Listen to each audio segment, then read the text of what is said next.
Right, hello there, wherever you are and whenever you're tuning in, give us a quick like and a subscribe, won't you? It really helps us bring these stories to life. Now, imagine this. The year is 1888, a crisp Sunday morning in bustling London. You stir, no lingering, a gentle tap, the rustle of a starched apron.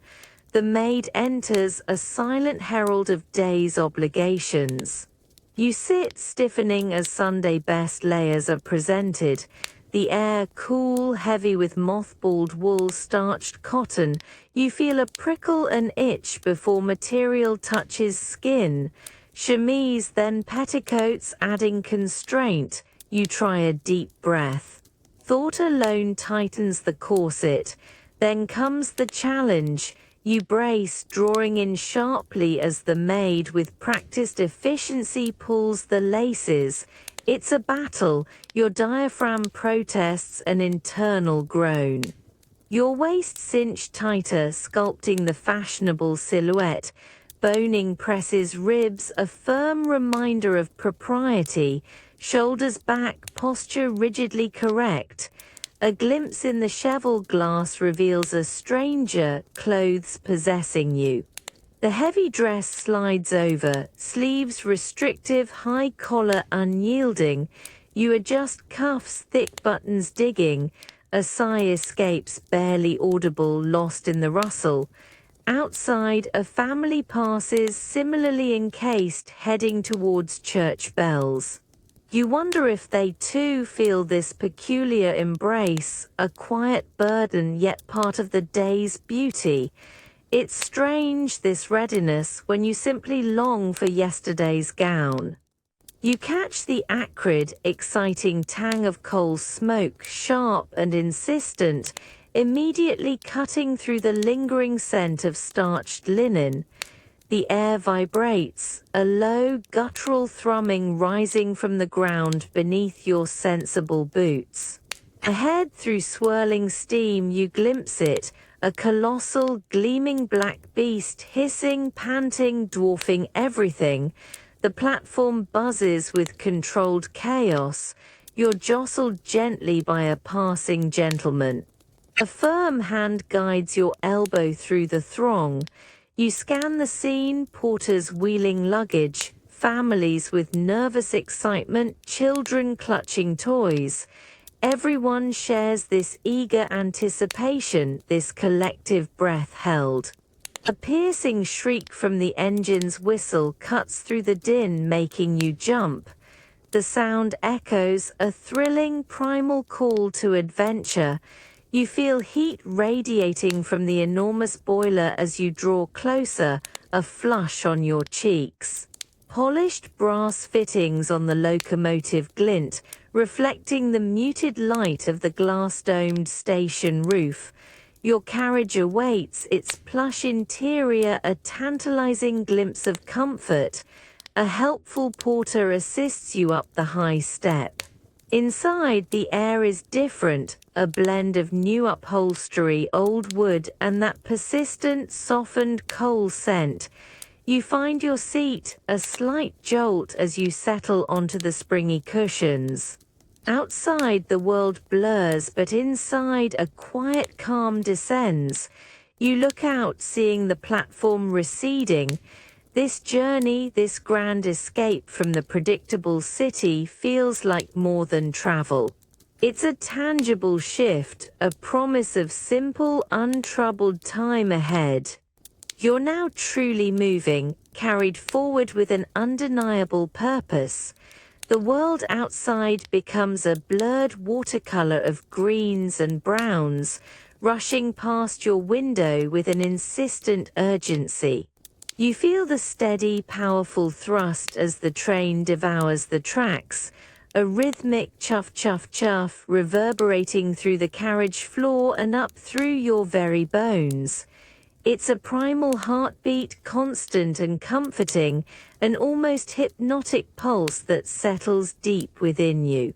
A thin, metallic scent of warm oil, barely perceptible over the lingering sweetness of the carriage's velvet and wood, mixes with a faint, distant wisp of coal smoke. It's a distinctive perfume of travel, exciting and new. You lean back against the plush upholstery, feeling the subtle sway and gentle rock of the journey, a delicate dance of steel on steel. Each joint in the track sends a faint, resonant clatter through the air, a sharp, percussive complement to the deeper, more profound rhythm of the wheels. But above it all, a constant, almost musical hiss of escaping steam fills the gaps, a pervasive, soft whisper of immense power contained, controlled, yet always on the verge of eruption. Through the opposite window, you snatch glimpses of your fellow passengers. A mother, her expression serene, reads aloud to a child perched on her lap, tracing words with a finger. A gentleman across the aisle adjusts his spectacles, turning a crisp page lost in the unfolding news of his newspaper, utterly absorbed in his own quiet world. They are all caught in this shared, temporary existence, connected by the rhythmic pulse of the journey, yet isolated in their personal reveries. There's a quiet understanding in the carriage, a collective surrender to the onward push, a silent agreement to simply exist within this moving bubble. The landscape outside shifts rapidly, from crowded city rooftops to verdant open fields dotted with white patches of sheep grazing unbothered. Sunlight dappled by fleeting glimpses of passing trees and hedgerows dances across the polished mahogany panels of the carriage interior, momentarily illuminating a speck of dust, then vanishing. You watch your own reflection briefly superimpose itself over the fleeting countryside, a ghost-like image in a rapidly moving world. This relentless forward motion, the grand, beautiful symphony of the engine, makes you feel acutely present, an ephemeral yet vital part of something grand and unstoppable. You are simply carried, a small parcel of life delivered to a destination unknown yet eagerly awaited. It is a surrender to the journey, and in that surrender you find a profound, unexpected freedom. You reach up, meaning to adjust your hair, but your fingertips graze the windowpane instead. A fine, almost invisible film of grit instantly adheres to your skin. It's not just dust. It's something coarser, like minute particles of rock and metal, a tangible residue of the world rushing past. You draw your hand back, inspecting the faint grey smudge on your gloved finger, a stark contrast to the immaculate white fabric. The carriage, for all its plush comfort, isn't entirely immune. You notice a faint, sooty sheen dulling the polished wood of the panel opposite. It's subtle yet undeniably present, settling in the ornate carvings, gathering on the velvet of the window ledge. The air, though filtered, carries a faint, earthy tang mixed with the metallic hint of the engine. Every now and then a gust of wind buffets the carriage, and you can almost feel a new layer of this travel-worn dust settling, like an invisible cloak. You try to brush your skirt, a futile gesture. A relative seated opposite catches your eye, a small knowing smile playing on their lips. They hold up their own gloved hand, revealing a similar delicate dusting of grime. It's a silent, shared understanding of the journey's inevitable physical cost. You glance at the window again, watching the world fly by, a blur of green fields now slowly giving way to more industrial pockets, chimneys silhouetted against a pale sky, puffing out their own contribution to the atmosphere. The rhythm of the train continues relentless, the wheels grinding out their steady tune. This fine layer of soot, this persistent grittiness, is an inseparable part of the grand experience, the physical price of this exhilarating speed and distance. It clings, a humble reminder that even the most refined adventures have their earthy, tangible elements. You realize that to truly travel, to genuinely experience the world, sometimes you have to embrace the grime along with the grandeur. You settle onto the bench, and the first thing you feel is the unyielding hardness of the wood beneath you. It's polished smooth, perhaps by countless previous journeys, but offers no give, no plush comfort like the carriage you've just left. A chill seeps through your Sunday best, quickly claiming dominion over your lower back and thighs. You shift, trying to find a softer spot that simply doesn't exist, a small crease in the fabric of your skirt, your only meager protest. The carriage here is starker, utilitarian, bare wooden walls scrubbed clean but still bearing the faint marks of use. The windows, though letting in the same dappled sunlight, feel larger, less framed, allowing a raw gust of wind to occasionally sneak through a rattling pane, carrying with it a fresher yet colder mix of coal smoke and damp earth. Around you, the scene is a tapestry of quiet resilience. People sit upright, some with worn blankets over their laps, others with bundles clutched close. You see hands, gnarled and strong, accustomed to labor, resting patiently on knees. A child nestled against a weary-looking mother is already asleep, their head bobbing gently with the train's rhythm.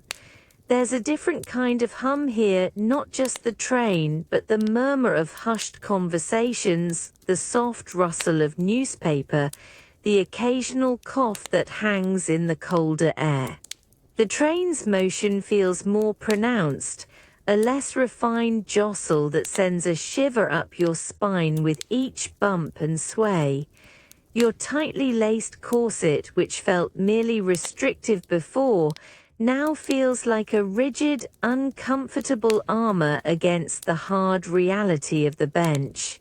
You watch the landscape rush by, no longer a blurred watercolor but distinct, hard-edged fields and houses.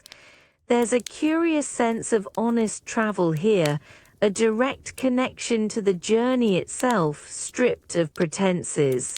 This bench, this carriage, offers no distractions, just the raw, visceral experience of being carried forward alongside a shared multitude towards a common, unknown destination. You are simply on your way.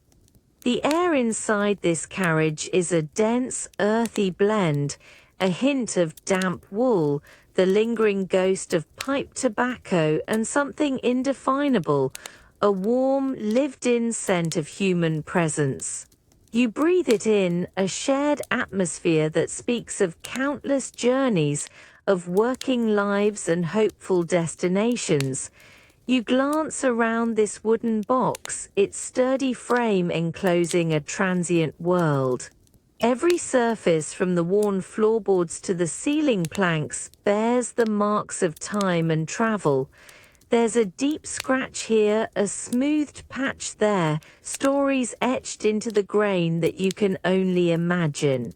The light filtered through the small, unadorned windows seems softer, muted, making the space feel even more self-contained.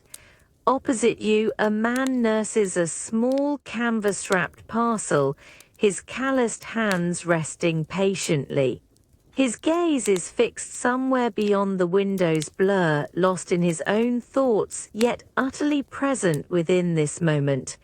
You feel a strange sense of solidarity, a brief, unspoken connection with these strangers, all hurtling forward in this confined space. Your own reflection, fleetingly caught in the grimy pane, seems just as contained, just as focused. The train's constant thrum and the occasional jarring jolt feel more pronounced here, a raw reminder of the immense power dragging this simple box forward. There's no escaping the journey's tangible reality. It strips away pretenses, leaving only the essential act of moving from one place to another. You realize that in this small, rattling enclosure, removed from the complexities of everyday life, a curious sense of focus emerges. Everything outside shrinks, and inside only the journey and its quiet companions remain. It's a temporary shared universe, simple and true. The window pane, still smudged with a fine layer of soot from your journey, now frames a world rushing past with startling clarity. The hazy grey of the city has vanished, replaced by an expansive, vibrant green that unfurls before your eyes like an endless, shimmering ribbon. You watch, captivated, as hedgerows flash by, a blur of dark green that quickly resolves into individual leaves, then blurs again, painting new strokes on the passing canvas. Sunlight, brighter and less obstructed here, drenches the fields, highlighting the rich, damp earth of freshly ploughed furrows. You glimpse clusters of oak and elm trees, standing like stoic sentinels against a vast, open sky, their branches swaying gently in an unseen breeze as the train rushes by. Small stone cottages, their chimneys puffing faint trails of smoke, appear suddenly nestled deep within the landscape, then recede into the distance, becoming tiny, picturesque specks. You feel a curious sense of detachment, a gentle exhilaration, as if you're floating through a panoramic painting. The train's steady, rhythmic rumble is the only constant, the unchanging beat against a constantly transforming backdrop. A small flock of sheep, their white forms stark against the emerald grass, scatter momentarily at the engine's shriek, then resume their placid grazing, barely acknowledging your rapid passage. A river snakes lazily through a valley, its surface glinting like polished silver under the sun, reflecting fragments of the speeding world. For a moment, you feel a peculiar sense of peace, watching this unhurried world unfold from within your fast-moving capsule. It's a vivid reminder of the vastness outside, the enduring beauty of the land, unaffected by the fleeting lives and hurried journeys that rush across its surface. You are simply a witness to its quiet, ongoing story. You lean back, allowing your gaze to drift towards the window, not quite looking out at the accelerating landscape, but at the reflection shimmering on the grimy pane. There, superimposed over the blurred greens and browns of the rushing countryside, is your own face. But it's not quite yours. A fine grey haze, the persistent soot of the journey, has settled on the glass, lending a peculiar dreamlike quality to your features. Your eyes, usually sharp, appear softened, smudged at the edges by the charcoal dust. The immaculate white of your collar seems subtly dulled, muted by this thin, pervasive film. It's as if the world outside has left its mark directly upon your reflection, an ethereal, monochrome portrait against the vibrant, fleeting colors of the land. The image shimmers, vibrating with every steady clatter of the wheels, a transient painting of yourself caught in motion. You absently raise a gloved hand to your cheek, a faint, almost imperceptible shadow of grime already visible on the fabric. The gesture doesn't clear the soot from the glass, but merely highlights your awareness of it, a physical connection to this peculiar transformation. You find yourself scrutinizing this temporary visage, this version of you filtered through the dust and speed of travel. There's a peculiar sense of distance, a quiet observation of how the journey itself subtly paints a new layer upon you, changing your outward appearance, however slightly. This soot-stained looking glass offers a curious truth. Every journey leaves its mark, not just on the world you travel through, but subtly on the very face that watches it pass. You are both observer and perhaps an artifact of the journey itself. The train groans to a halt, a final long hiss of steam marking its surrender. You feel the sudden stillness, a profound quiet after hours of rhythmic motion. As the carriage door is finally unlatched and swung open, a rush of air hits you, not the thick, recycled breath of the carriage, nor the sharp tang of city soot, but something entirely different. You draw a deep, instinctive breath, and it's like liquid freshness, cool and clean, filling your lungs to their absolute capacity. It carries the distinct scent of damp earth, green grass, and wild, uncultivated blossoms. You step down, the solid ground beneath your boots a welcome anchor. The small rural platform is quiet, dusted with gravel and bordered by wildflowers. A gentle breeze carrying the faint, sweet perfume of unseen fields lifts a stray curl from your temple, a small, delightful liberation. You consciously loosen your grip on your reticule, feeling the tension drain from your shoulders. Above, the sky stretches wide, a brilliant, almost impossibly clear blue, vast and uninterrupted by brick or smoke. The air itself feels lighter, thinner, invigorating. You can hear it now, truly hear it. The distant bleat of a lamb, the rustle of leaves in the hedgerow, the melodious, insistent chirping of unseen birds.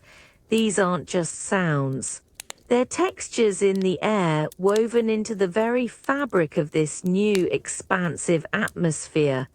You watch as others emerge from the train, their faces subtly transformed, eyes blinking, taking in the wide-open space with a shared sense of wonder. A small smile touches your lips. This isn't merely a change of location, it's a recalibration of the senses, a visceral shedding of the journey's confines. To breathe this air so rich and untainted feels like an immediate, profound reconnection with something fundamental and real, a simple, unburdened moment of pure being. It's a gentle reminder of the world's quiet, enduring beauty. You take your first tentative steps off the gravelly platform, and the world opens up, stretching out like a vast, vibrant canvas.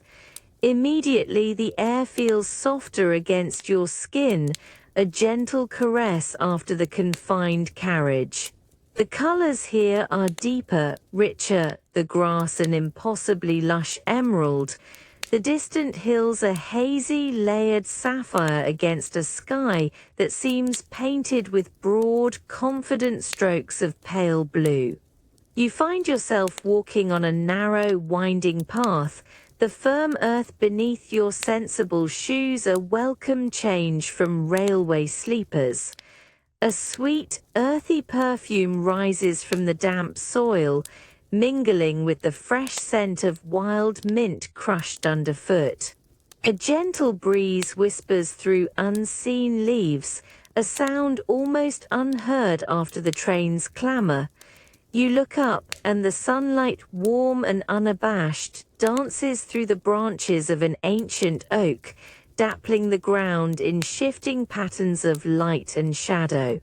Ahead, you see children from your party, already liberated, chasing each other through a field, their excited laughter carried on the light breeze, clear and uninhibited.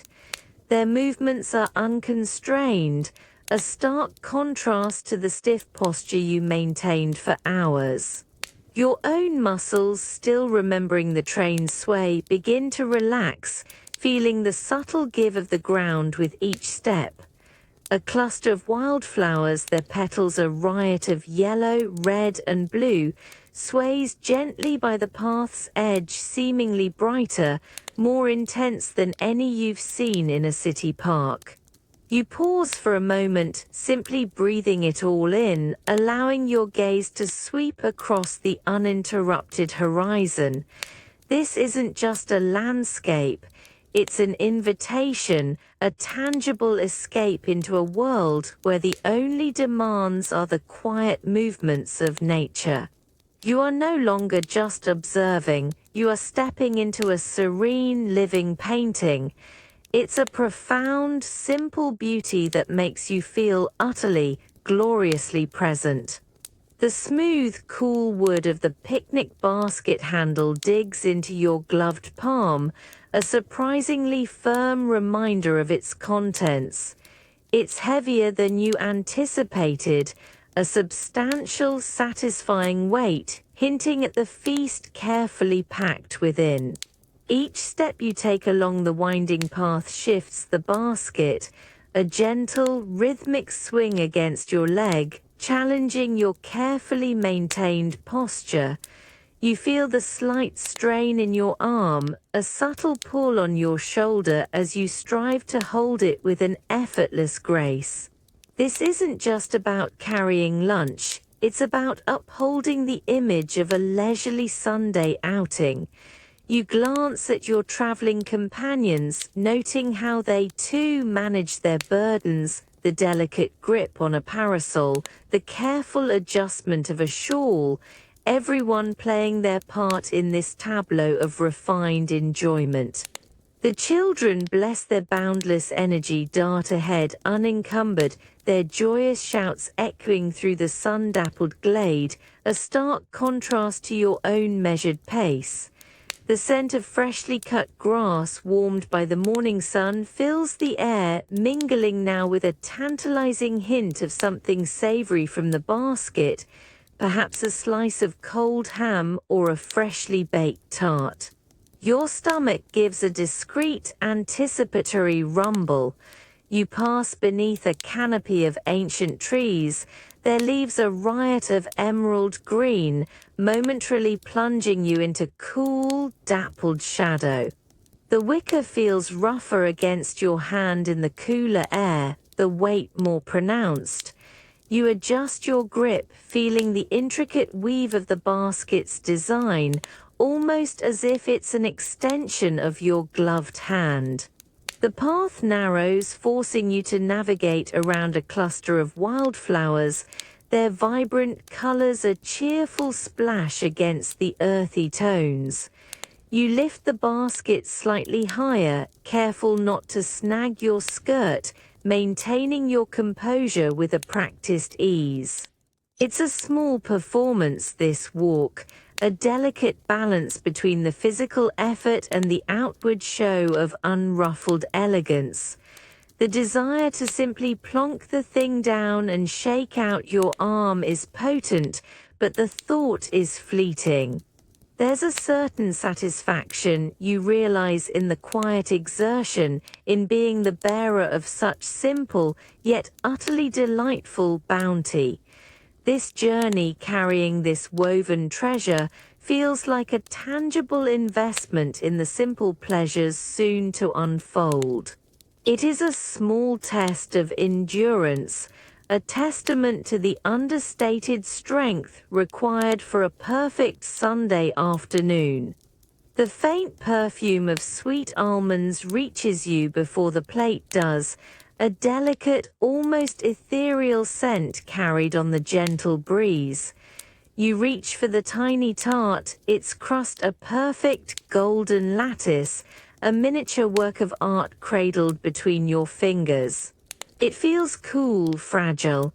The first bite is an exquisite burst of sweetness, a symphony of finely ground almonds, rich butter, and pure cane sugar. It's not the simple, honest flavor of a sun-ripened berry, but something more complex, more refined, a carefully engineered delight.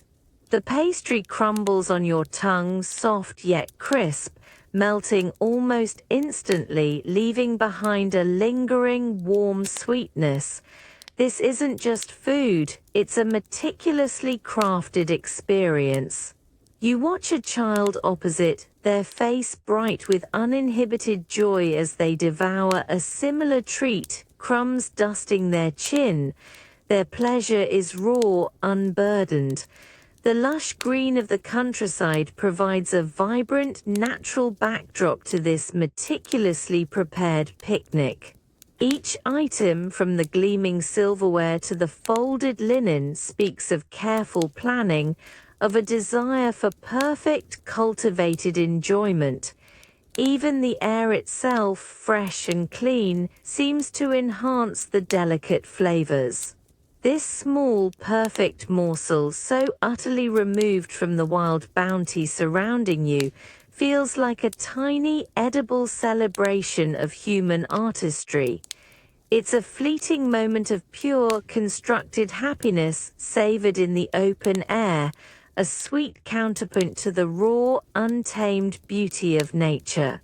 You realize that sometimes the greatest bliss isn't found, but carefully, lovingly manufactured.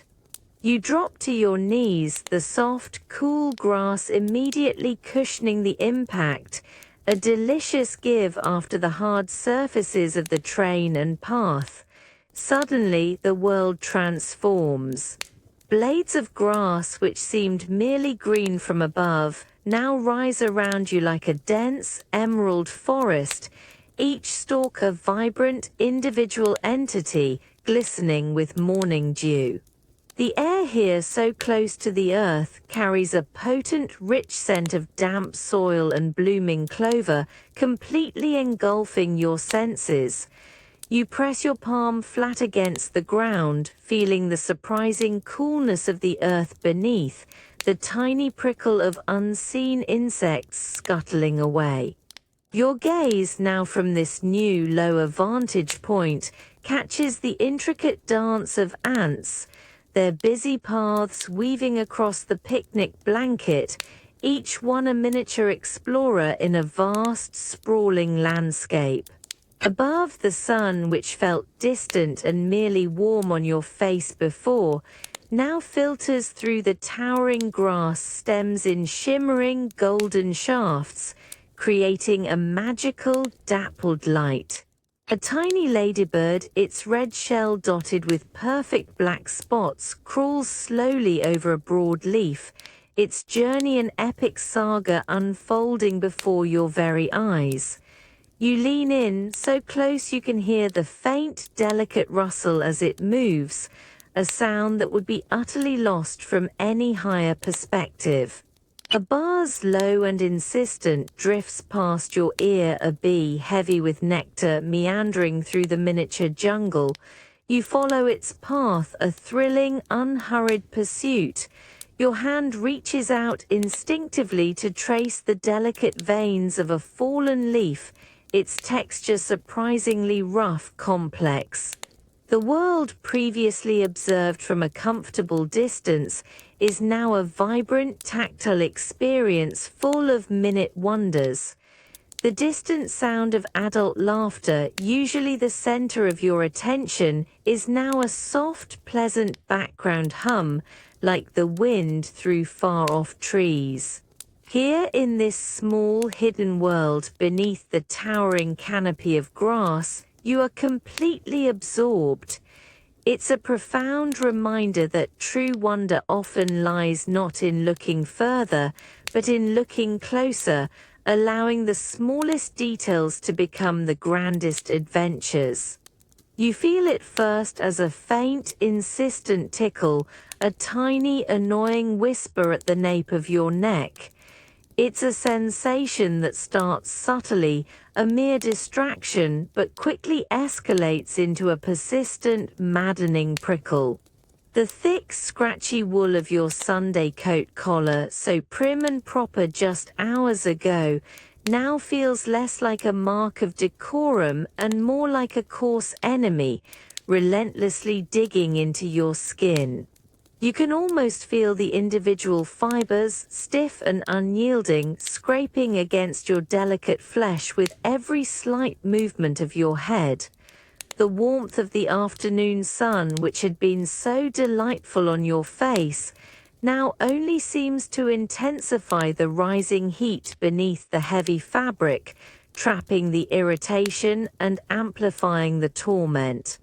You try a subtle shift of your shoulders, a tiny, almost imperceptible shrug, hoping to dislodge the errant fibers or create a momentary pocket of relief. But the wool clings stubbornly, refusing to yield. You can almost hear the soft, dry rasp of the material against your skin with every discreet adjustment, a sound only you can truly perceive in this quiet agony. Around you, the idyllic picnic scene continues, a symphony of gentle laughter, the polite murmur of conversation, and the soft clinking of teacups against saucers. A child, free of such sartorial burdens, chases a bright yellow butterfly across the field, utterly uninhibited, their light garments flowing in the gentle breeze. You watch them, a pang of something akin to envy stirring within you for their unburdened comfort, their unconstrained movements.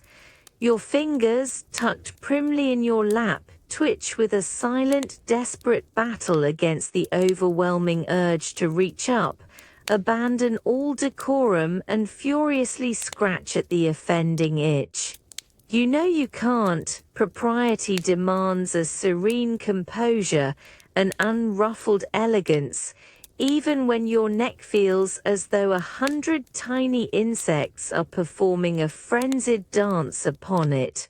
You try tilting your head just slightly to create a fraction of space between the fabric and your skin, a tiny temporary pocket of relief. It's momentary, fleeting, a brief respite before the irritation returns with renewed vigor. You shift your weight, lean back a fraction, then forward, hoping a change of position might offer some solace. But the itch persists, a relentless physical reminder of the layers of cloth and expectation you wear, a constant, nagging presence beneath the surface of your carefully constructed poise. It's a small, personal rebellion, this incessant prickle against the backdrop of idyllic bliss, a tiny, untamed part of your experience. You realize with a quiet sigh that even in the most picturesque moments, amidst the beauty of nature and the comfort of family, the body has its own quiet, insistent demands. This endless itch, a persistent physical anchor, reminds you that even the most perfect Sunday afternoon is not without its small human discomforts, and sometimes true strength is found in simply enduring. The world outside, so recently a vibrant canvas of green and blue, suddenly plunges into a profound, echoing gloom. A wave of chill air washes over you, damp and surprisingly earthy, carrying a faint metallic tang. You peer out the window, and instead of open sky, you see a colossal arch of weathered stone, its rough, intricate brickwork a testament to monumental human effort, looming directly above you. The train's steady rhythm immediately transforms. The chuff-chuff-chuff of the engine becomes a deep, resonant boom, amplified and distorted, bouncing off the massive stone walls of the viaduct as you pass beneath. Each clang of steel on steel reverberates with an almost deafening intensity, a symphony of power contained within this man-made cavern. Above, glimpses of sky appear as tiny framed rectangles through successive arches, bright pinpricks of light against the oppressive grey, rapidly swallowed and spat out as you hurtle onward. You instinctively lean forward, pressing closer to the window, your breath misting on the cool glass. The sheer scale of it, arch after arch stretching into the distance, feels both awe-inspiring and slightly daunting. You can almost feel the weight of the stone pressing down, a heavy blanket of silence that briefly mutes the sounds from within your own carriage. A flicker of movement catches your eye, a bird, perhaps a swift, darting across the opening between two arches, its flight a fleeting punctuation mark against the somber majesty of the structure.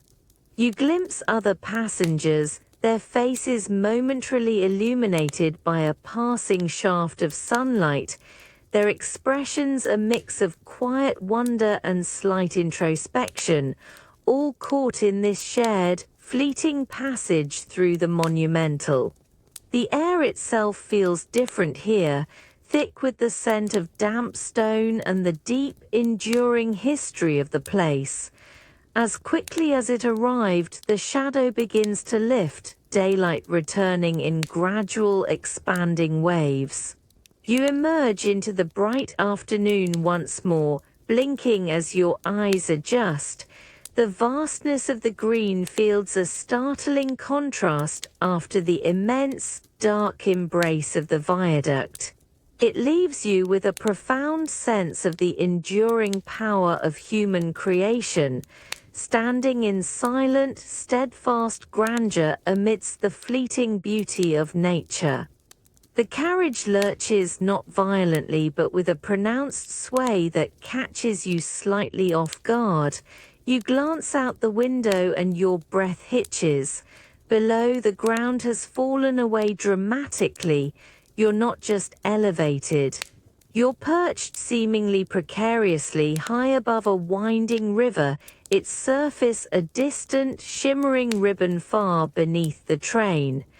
A sudden gust of wind seems to buffet the carriage, a faint whistle seeping through the window sills, amplifying the sense of exposure. You feel a prickle of unease, a dizzying awareness of the sheer drop, the vast, empty space separating you from the earth. The solid stone arches of the viaduct, which minutes ago felt like a protective embrace, now feel like slender, towering stilts, holding you aloft by sheer, audacious human will. You instinctively press your hand against the window frame, seeking solidity, a grounding point against the unsettling vista. Tiny figures of sheep, miniature white specks, graze in the fields below, impossibly small. The landscape, once a reassuring panorama, now feels immense and distant, its details fading into a hazy, dreamlike perspective. A shiver, not entirely from the cold, traces its way up your spine. Across from you, a child engrossed in a picture book is oblivious, their small finger tracing the colorful illustrations. Their lack of fear makes your own fleeting anxiety feel almost absurd, yet it's undeniably present. This colossal structure, a triumph of engineering, now reveals its other face, a testament to human ambition that dares to defy gravity, yet in doing so, exposes a raw, unnerving vulnerability. You grip your gloved hand, acknowledging this primal, momentary fear, a humbling whisper in the face of such grand, man-made heights. A single, unexpectedly cold drop lands squarely on the back of your hand, a startling pinprick that makes you flinch. You look up, an uneasy chill already tracing its way down your spine. The sky, moments ago a serene expanse of blue, is now a swirling mass of bruised grey, pressing down low and heavy. A collective gasp rises from your companions as the first real onslaught begins. The air itself seems to thicken, losing its earlier sweetness, and now carries the sharp, clean scent of approaching rain mixed with damp earth. Suddenly, the gentle patter escalates into a fierce drumming against the leaves above, a percussive assault that echoes through the glade. Larger, colder drops pepper your face, clinging to your eyelashes, making you blink rapidly. The warmth that had cradled you moments before vanishes, replaced by an invigorating, almost shocking coolness that immediately seeks out the layers of your Sunday best. Around you, a flurry of activity erupts. Hands scramble to gather plates and cups, a whirlwind of linen and wicker as the pristine picnic blanket becomes a sodden target. You reach out, helping to fold the wet fabric, feeling the surprising weight of the rain-soaked wool, its texture now rough and clinging against your fingers. Children, their laughter momentarily hushed by the sudden downpour, huddle under makeshift shelters, their faces a mixture of surprise and slight dismay. The distant fields, which had been so vivid, now blur into an indistinct wash of dark greens and graze through the curtain of rain. Your hair, meticulously pinned, feels a sudden dampness against your scalp. A shiver runs through you, a vivid reminder of the sheer, unpredictable power of an English summer shower. It's a humbling interruption, this sudden deluge, stripping away the cultivated ease of the afternoon. You realize that even the most perfectly planned moments remain utterly subject to nature's whims, a poignant lesson in the delicate balance of control and surrender.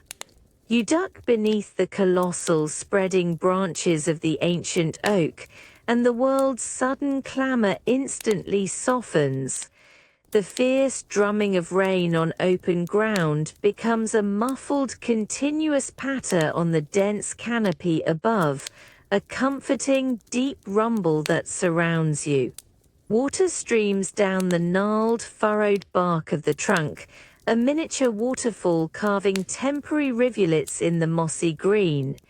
You lean back against the rough, damp wood, feeling its cool, solid presence at your spine, a powerful, unwavering anchor against the sudden deluge. The air here, though still cool and damp, carries a rich, earthy scent of wet bark and decaying leaves, a primal perfume that grounds you. You find yourself pressed close to your family, their warmth a quiet comfort against the sudden chill. A younger child, their face still wide-eyed from the sudden downpour, peeks out from beneath a parent's arm, watching the rain sheet down beyond the protective umbrella of the leaves. There's a shared breath held, a collective sigh of relief in this impromptu sanctuary, a silent understanding passing between you all. Tiny droplets still find their way through the thick foliage, falling with soft plinks onto your shoulders and the carefully guarded picnic basket, a gentle, persistent reminder of the storm's presence. You watch them mesmerized, each one a miniature silver bead on the rough wool of your coat. The greens of the leaves above appear richer, darker, glistening with moisture, almost incandescent against the bruised, brooding sky. Outside the oak's protective embrace, the fields are a blur of driving rain, a shimmering, opaque curtain that hides the distant hills and turns the vibrant landscape into a fleeting impression. You feel a strange sense of quiet gratitude for this natural shelter, a vast, living roof offering solace and a moment of communal refuge. The faint chill that still permeates the air is counteracted by the proximity of your loved ones, a different kind of warmth. In this small, contained world beneath the ancient branches, the storm rages on, but you are held safe and fleetingly timeless in its heart. It's a profound moment of finding enduring comfort in nature's oldest, simplest promises, a shared pause in the wild, unpredictable dance of an English summer. The sun, finally triumphant, breaks through the last stubborn clouds, casting long, triumphant rays across the damp grass. You feel the immediate warmth on your face, a welcome counterpoint to the persistent dampness clinging to your woolen skirt and coat. The air, though still carrying the fresh, clean scent of rain, now buzzes with a renewed vigor, a vibrant symphony of birdsong swelling from the surrounding hedgerows, a joyful proclamation of the storm's passing. Suddenly, a whoop of unrestrained delight erupts from the children. Released from the confines of the oak's shelter, they burst forth onto the field, their small figures a whirlwind of motion. You watch them, their carefully laundered clothes now delightfully disheveled, chasing each other through the wet grass, heedless of muddy hems or scuffed shoes. Their laughter, bright and uninhibited, carries on the breeze, a pure, unadulterated expression of freedom. One child, utterly absorbed, throws their head back, catching raindrops on their tongue, a tiny, defiant act of pleasure. Around you, the adults perform a slower, more deliberate dance of re-establishment. Cups are delicately wiped, sandwiches rearranged, and a fresh pot of tea appears, its steam rising in a comforting plume. You observe the subtle, shared glances, the quiet nods, as each person settles back into their designated spot on the now slightly damp picnic blanket. There's an unspoken agreement, a societal script guiding this return to polite repose. You smooth your skirt, feeling the lingering coolness of the wet wool against your fingers, a constant, tangible reminder of the recent downpour. You lift a delicate china teacup, its warmth a soothing presence against your chilled palms. The tea, strong and comforting, offers a quiet internal warmth, a small act of self-care amidst the lingering dampness. You watch a gentleman opposite carefully adjust his cravat, his movements precise, a subtle reassertion of decorum. It's a fascinating contrast, the wild, unburdened play of childhood against the composed, almost ritualistic return to adult public rest. There's a beauty in both, you realize, but a profound difference in their expression. One is pure, unthinking joy, the other a quiet, cultivated contentment, maintained with an almost invisible effort. This carefully constructed peace, achieved after the storm, feels all the more precious, a testament to the human desire for order and gentle enjoyment, even in the most unpredictable of settings. You settle onto the thick wool blanket, and the first thing you notice is the unexpected texture beneath you. The coarse fibers meant to offer warmth and comfort now feel curiously prickly, an insistent rasp through the layers of your skirt. Almost immediately, a subtle cold dampness begins to seep upwards, a slow, patient invasion from the wet grass through the fabric claiming dominion over your posterior. It's a creeping chill, a quiet insistence that reminds you exactly where you are. A distinct, earthy smell rises from the damp wool, mingling with the fresh, clean scent of the recent rain and the sweet perfume of crushed clover. You press your hand against the surface, feeling the surprising weight and solidity of the wet blanket, its fibers clinging slightly to your gloved fingers. Your gaze drifts across the spread, noticing how the bright patterns of the cloth are subtly muted, softened by the absorbed moisture, losing a touch of their vibrant defiance against the elements. Around you, the children, bless their unburdened spirits, seem oblivious, their boisterous play continuing without pause. Their laughter, light and clear, feels miles away from your focused awareness of the creeping chill. You glance at a companion, a shared, knowing smile passing between you both, acknowledging this particular inevitable reality of an English outdoor repast. It's a small shared hardship, yet one accepted without question for the sake of the moment. The sun, though shining brightly above, offers little comfort against the pervasive dampness. You shift your weight, trying to redistribute the pressure, hoping to find a drier patch that simply doesn't exist. This wool blanket, a symbol of domestic comfort, now feels like a temporary, slightly damp bridge between two worlds, the inviting warmth of home and the wild, unpredictable embrace of nature.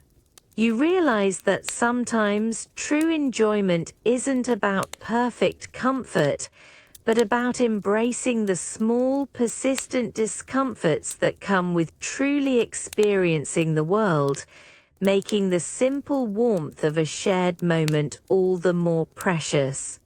You settle back onto the plush velvet seat, and the immediate sensation is one of profound, almost indulgent comfort.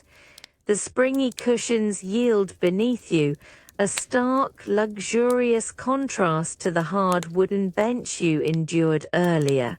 A delicate scent of polished mahogany and a faint, sweet aroma of brewed tea linger in the air, a refined perfume after the earthy dampness of the picnic.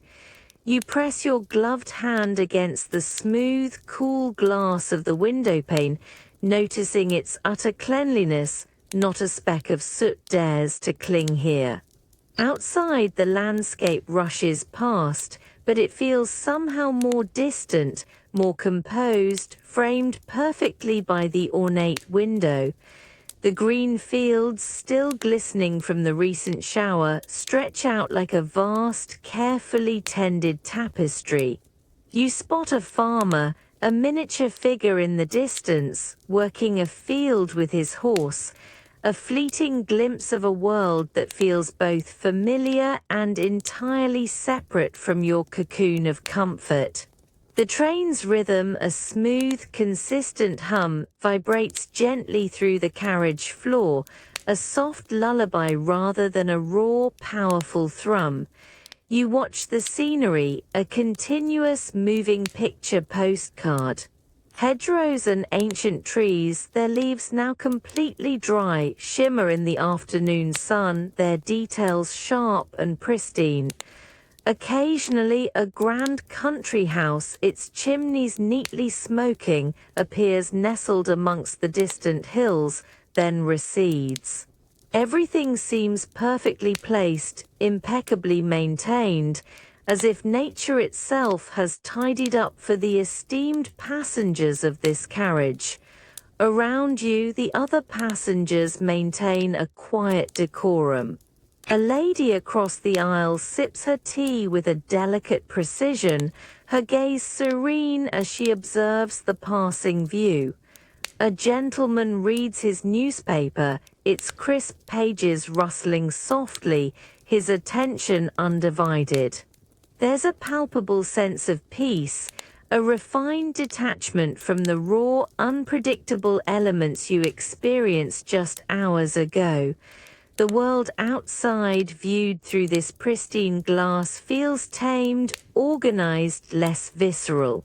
You realize that comfort often brings with it a different kind of perception, a subtle filter that makes the wild world outside appear perfectly ordered, a beautiful yet safely distant tableau. The soft, persistent hum of the train is a constant companion, a velvety thrum beneath your feet that seems to absorb all other sounds. Yet, if you listen closely, truly lean into the quiet solitude of your compartment, you catch it. A faint, almost ghostly echo of laughter. It's light and unburdened, a child's joyous peal shimmering on the very edge of your hearing. It's not from within this polished carriage, but from somewhere beyond, a memory perhaps, or perhaps from the less insulated carriages further down the line, where spirits are less constrained by decorum. You raise your delicate teacup to your lips, the porcelain making a barely audible, elegant clink against the saucer. This small sound, so precise, so contained, contrasts sharply with the remembered, more robust clatter of cutlery and plates on the picnic blanket. You recall the genuine, vibrant cacophony of the picnic, the spontaneous shouts, the unrestrained giggles of children. Here, the only clinking comes from carefully orchestrated movements, a quiet symphony of refinement. Through the window, the fields still rush past, but the sounds of the countryside, the distant bleating of sheep, the rustle of leaves, are entirely muted, swallowed by the thick walls and plush upholstery. This carriage, for all its comfort, is a deliberate barrier, a filter between you and the raw, unpolished world. The laughter you perceive, faint and ethereal, might be a trick of memory, a whisper of the recent past. Or perhaps it is a true echo carried by the very structure of the train itself, a reminder that joyful abandon exists even if it's currently removed. You settle back, the velvet embracing you. This quiet isolation, this insulated journey offers a different kind of pleasure. It's the pleasure of contemplation, of allowing memories to surface, soft and indistinct, like the distant sounds you perceive. The world outside may be vibrant, but within this moving sanctuary, a delicate internal symphony of recollection and gentle movement plays on. This journey is not just about moving through space, but also about moving through the echoes of time, carrying moments of robust joy into a quiet, reflective present. A sharp, piercing shriek cuts through the carriage. It's not the engine's grand bellow, but a distinct, almost human-sounding whistle close by, demanding attention. You feel a sudden tremor through the floor as the train's smooth glide falters, a subtle deceleration barely perceptible but for this insistent sound. You instinctively sit straighter, your teacup clinking gently in its saucer. Outside your pristine window, the blurred greens of the countryside begin to resolve, slowing, revealing individual trees, then houses. The rhythmic clatter of the wheels starts to change, becoming less a continuous thrum and more a distinct, deliberate sequence of clicks and groans. This isn't just a sound, it's a command, a universal language of arrival. You feel a familiar tightening in your chest, a mixture of anticipation and the bittersweet sense of a journey's nearing end. The air itself seems to thicken with this unspoken understanding. Other passengers stir, gathering their belongings, their quiet movements a testament to the whistle's clear message. Another, softer whistle, a gentler echo, confirms the imminent stop. The carriage gives a final, drawn-out groan, and then a gentle bump. A profound stillness descends, broken only by the distant hiss of escaping steam, a mechanical sigh of relief. The conductor's whistle, you realize, isn't just about stopping the train. It's a demarcation, a crisp line drawn between journey and destination, between the fleeting moment of travel and the solid ground of arrival. It's a brief, sharp punctuation mark in the grand narrative of movement, signaling that one adventure ends and another, entirely different one, is about to begin. The deep, incessant rumble, which had been your world's pulse for hours, simply ceases. The rhythmic clatter, the persistent hiss of steam, the vibrating floor beneath your feet, all of it suddenly is gone. An unexpected, almost deafening silence rushes in, filling the void left by the colossal engine. You feel a curious lightness in your body, a sense of release you hadn't realized you craved, as the ceaseless motion finally ends. The carriage itself seems to groan in relief, a series of soft creaks and groans as it settles on the tracks, sounds that were utterly masked just moments before. Your ears, accustomed to the din, strain to catch any sound, and there it is. A faint, almost pastoral symphony now audible. The distant chirping of birds, a gentle rustle of leaves beyond the window, carried on a soft breeze that feels cooler, fresher, now that it isn't battling the train's speed. You even hear the soft cough of a fellow passenger, the gentle rustle of their clothes, sounds that felt impossible to discern against the mechanical clamor. You press your gloved hand to the windowpane. It's still cool, but the glass no longer vibrates with the immense power of the locomotive. The landscape outside, once a blur, is now sharp and still, a tableau waiting for your undivided attention. A small white daisy in the grass by the tracks, previously just a fleeting smudge of color, now stands in perfect, quiet detail. This silence, this profound stillness, feels almost sacred after the journey's constant hum. It's a moment of pure, unadulterated presence, a pause in the grand narrative of movement. You realize how much the world speaks when the machines fall quiet, and how profoundly a moment of true stillness can reshape your perception of everything around you. It's a cleansing quiet, an invitation to simply be. The heavy compartment door swings shut with a resounding thud, instantly muffling the platform's clamor. As you settle onto the hard wooden bench, the first thing that registers is a sharp, unexpected jab. It's the rigid boning of your corset, pressing unforgivingly into the unyielding oak backrest of the compartment. The wood, cool and unyielding, offers no soft cushioning, a stark, palpable contrast to the plush velvet seats of the first-class carriage you remember.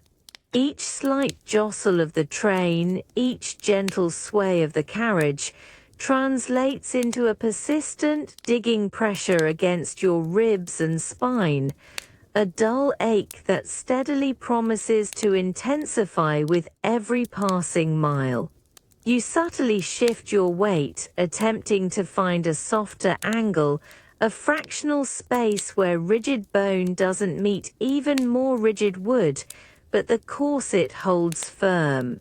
It's an inflexible armor, a constant, unyielding presence that allows no reprieve.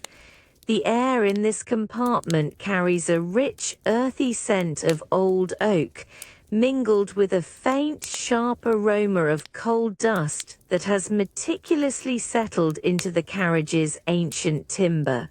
Sunlight, diffused and somewhat muted by the compartment's small, unadorned window, casts long, stark shadows across the scrubbed floorboards, highlighting the raw, functional, almost austere nature of this unpretentious space. Across from you, a small family settles into similar discomfort, their expressions weary but resigned, their movements a symphony of quiet adjustment. A young woman delicately adjusts a worn shawl over her lap, her movements careful, almost instinctively protective, hinting at a similar unseen physical burden. You watch her, a silent camaraderie forming between you in this shared, unspoken endurance.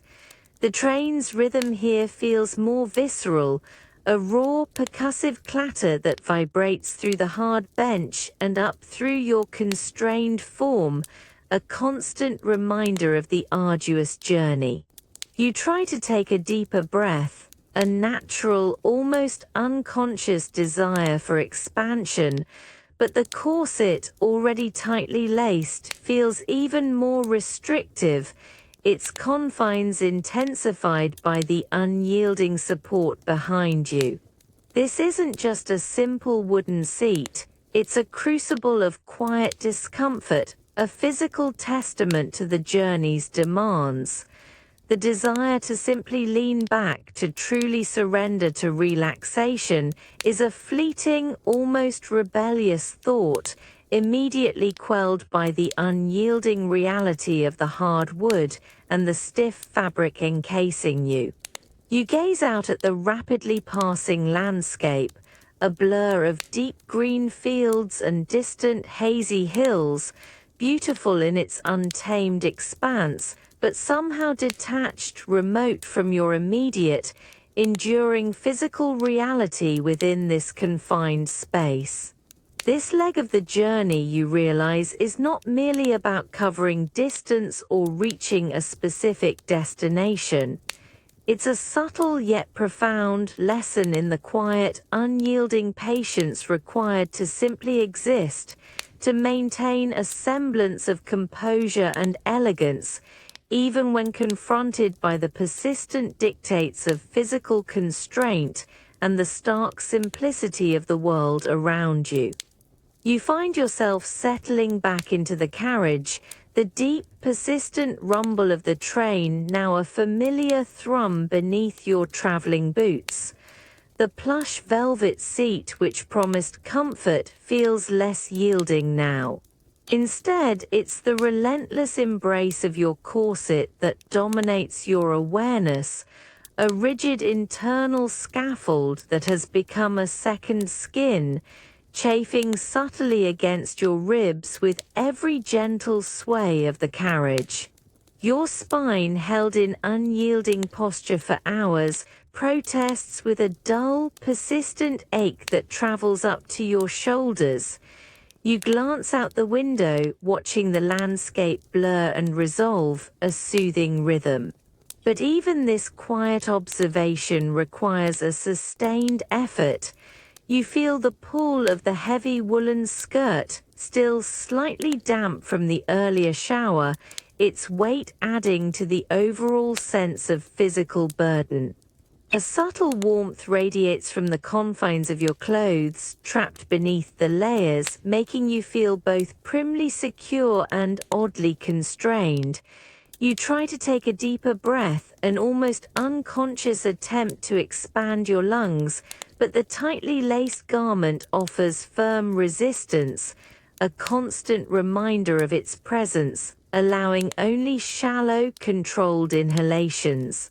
Across the compartment, a lady of similar age meticulously adjusts her bonnet, her movements precise, almost delicate.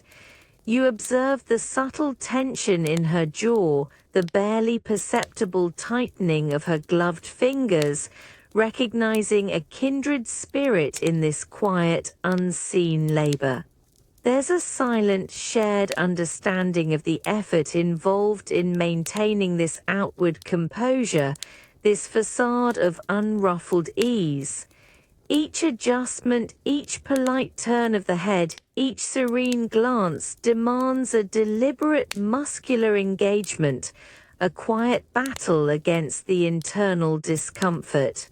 The lingering scent of coal smoke, mixed with the fresh, clean air of the countryside, provides a backdrop to this internal struggle.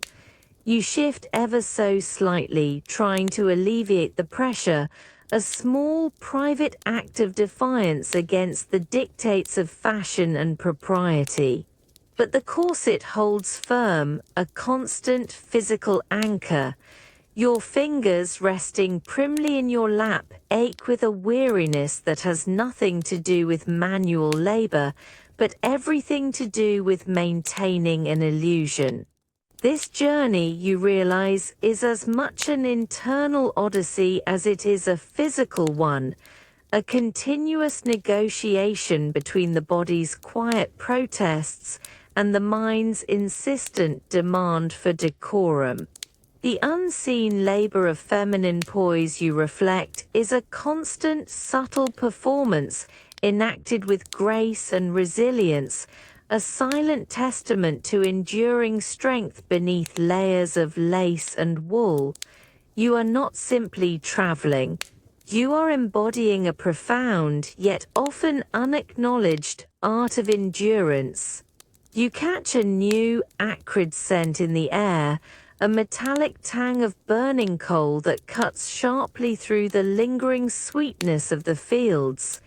It's heavy, almost palpable, clinging to the air you breathe.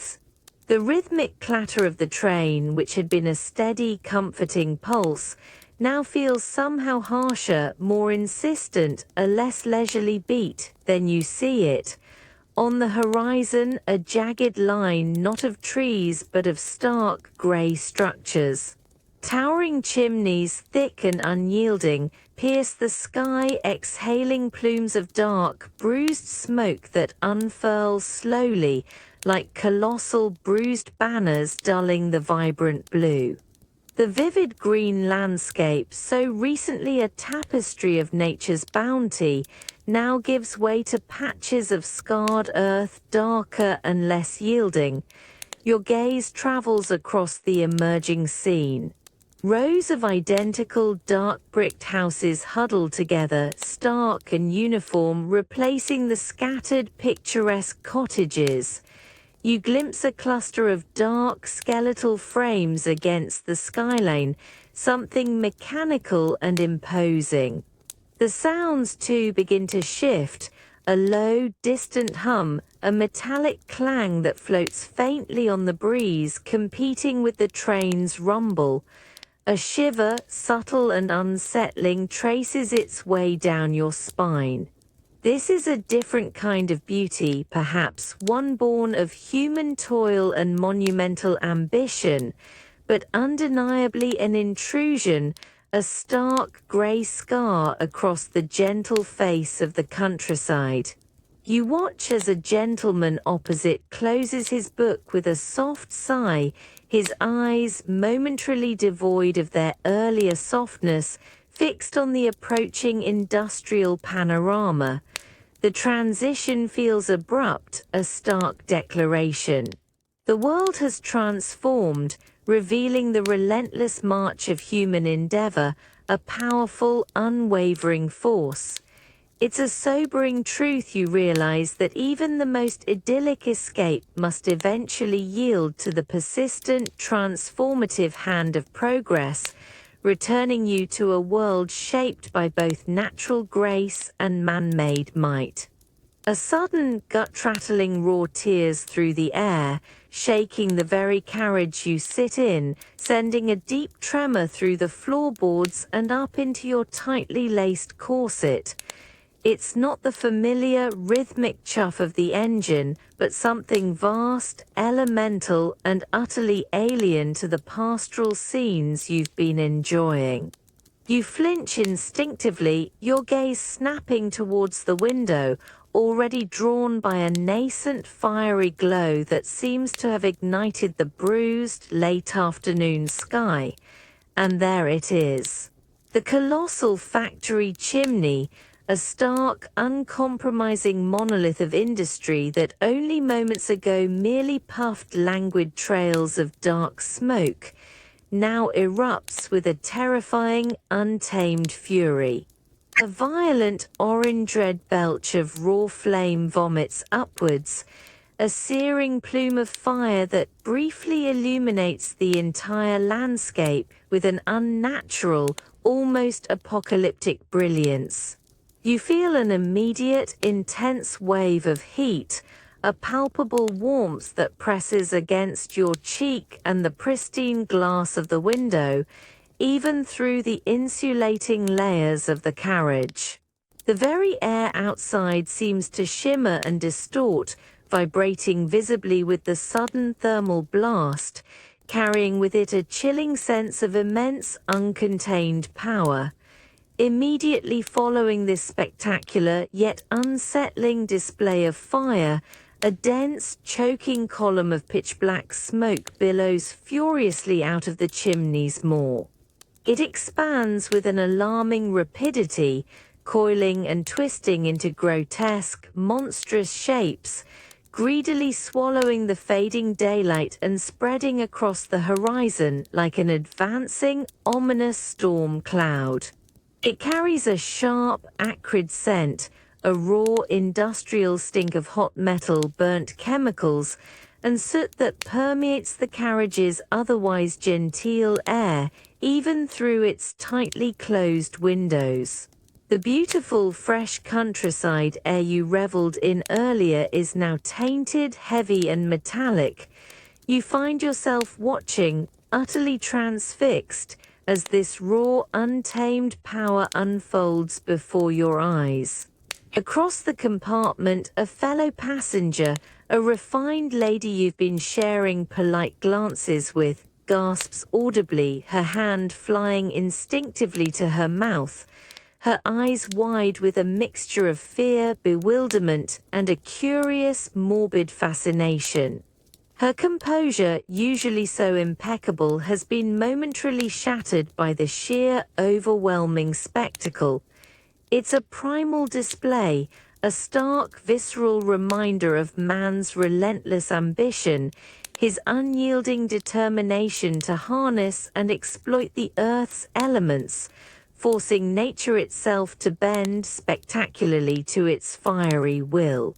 This isn't a gentle pastoral scene, you realize. This is the beating, burning, furious heart of the new industrial world, raw, unapologetic, and utterly commanding. You feel the deep tremor of its power not just in the carriage floor but deep in your very bones, a chilling, profound testament to the awe-inspiring, yet unsettling scale of human creation and its enduring impact on the landscape. The tranquil day has given way to a fiery, human-made spectacle. A subtle, dry bitterness like ash settles on your tongue. You swallow and it's there again, a fine, gritty film that coats the roof of your mouth, making your teeth feel slightly rough. You hadn't even noticed it accumulate, but now it's undeniable. The pervasive taste of coal dust, a faint metallic tang mixed with something earthy and burnt. Your throat feels dry, a quiet protest against this unwelcome invasion. You instinctively reach for your reticule, fumbling for a handkerchief, a desperate, almost unconscious urge to cleanse your palate. But even the crisp linen, when brought to your lips, seems to merely spread the fine, dark particles around. The air in the compartment, which felt fresh just moments ago,